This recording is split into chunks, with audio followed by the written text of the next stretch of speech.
क्या आपको पता है कुंभ में दिखने वाले नागा साधु कहाँ हो जाते हैं गायब, क्या करते हैं और क्या है उनका रहस्य। नागा साधुओं के बारे में ये अजब और गजब तथ्य आपको पक्का हैरान कर देंगे, इसलिए ये वीडियो अंत तक जरूर देखिएगा। कुंभ में अपने शरीर पर भस्म लपेटकर दिखाई देने वाले नागा साधु इस महापर्व का सबसे बड़ा आकर्षण होते हैं। नागा साधु कुंभ के दौरान ही नजर आते हैं। अब सवाल ये है कि नागा कुंभ के बाद और पहले कहाँ निवास करते हैं। बहुत से लोग इस बारे में नहीं जानते। लोगों के मन में यह जिज्ञासा होती है कि ये नागा साधु केवल कुंभ के ही वक्त नजर आते हैं, बाकी समय ये अपना जीवन कहाँ व्यतीत करते हैं। हालांकि अब कुछ नागा साधु अपने अखाड़ों के प्रशिक्षण केंद्रों में भी अपना समय देते हैं। आइए इस बारे में हम जानते हैं विस्तार से। यह तो उत्सुकता का प्रश्न है कि कुंभ में ही नागा बड़ी संख्या में क्यों दिखते हैं और इसके बाद वे कहाँ चले जाते हैं। महेशानंद गिरी बताते हैं कि कुंभ के बाद कुछ नागा अपनी साधना के लिए कंदराओं में चले जाते हैं, जबकि कुछ अपने अखाड़ों में, जबकि उनके जैसे युवा नागा समाज में दिगंबर रूप छोड़कर एक वस्त्र में लोगों को धर्म और अध्यात्म से जुड़ने में लग जाते हैं। हालांकि साधना के दौरान धुनी के सामने वह दिगंबर रूप में ही रहते हैं।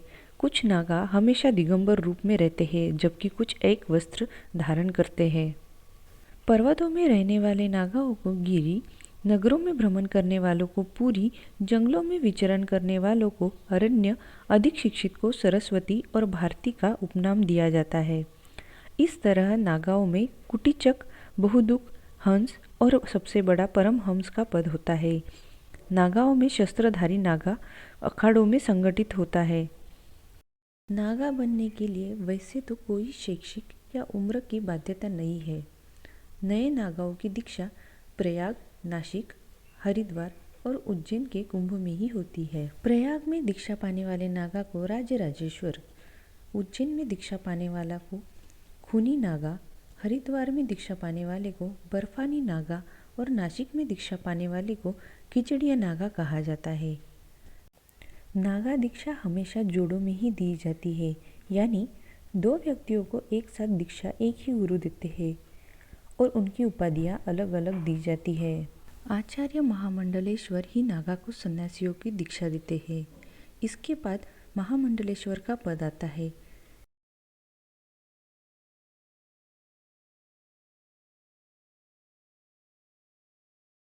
जूना अखाड़े के महंत हरिगिरी बताते हैं कि आचार्य महामंडलेश्वर के नीचे श्री महंत, कोतवाल, थानापति अखाड़े की व्यवस्था देखते हैं।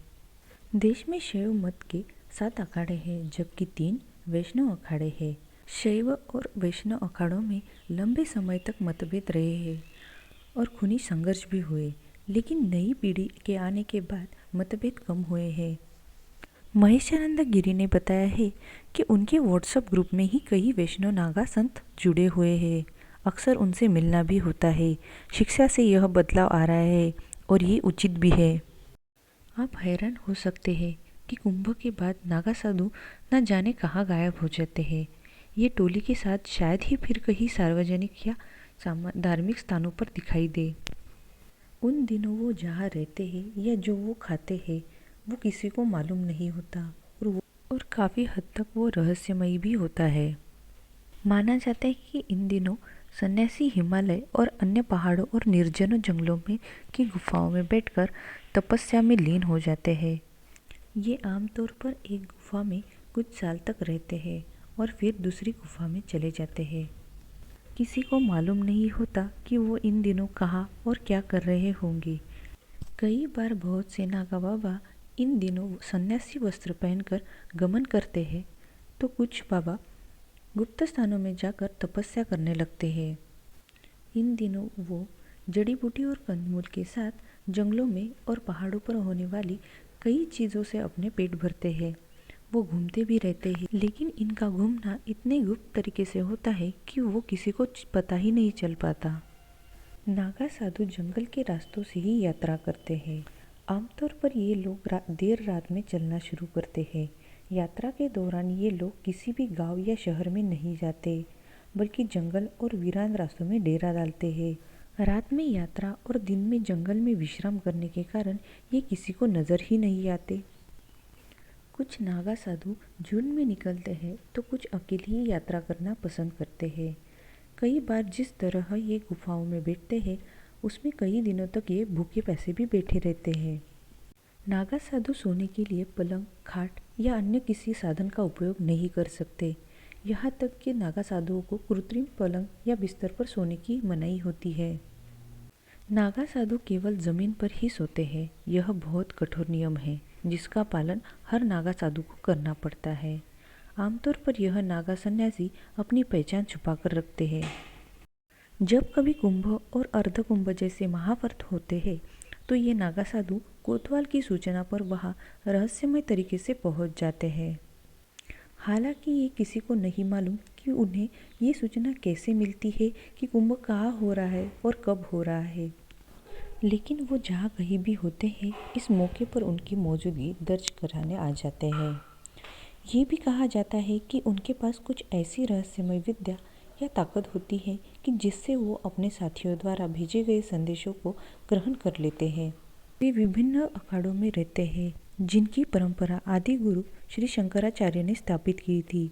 2022 के अनुसार कहा जाता है कि भारत में नागा साधुओं की संख्या 5 लाख से भी अधिक है। यह लोग सांसारिक चुनौतियों को ज़्यादा महत्वपूर्ण नहीं मानते और मानवता की सेवा तथा आध्यात्मिक विकास को ही अपना ध्येय बनाए हुए। तो कैसी लगी आपको ये नागा साधुओं की रहस्यमयी दुनिया? अंततः ये नागा साधुओं की जानकारी आपको कैसे लगी इसके बारे में हमें कमेंट कीजिए और ये वीडियो पूरा देखने के लिए धन्यवाद।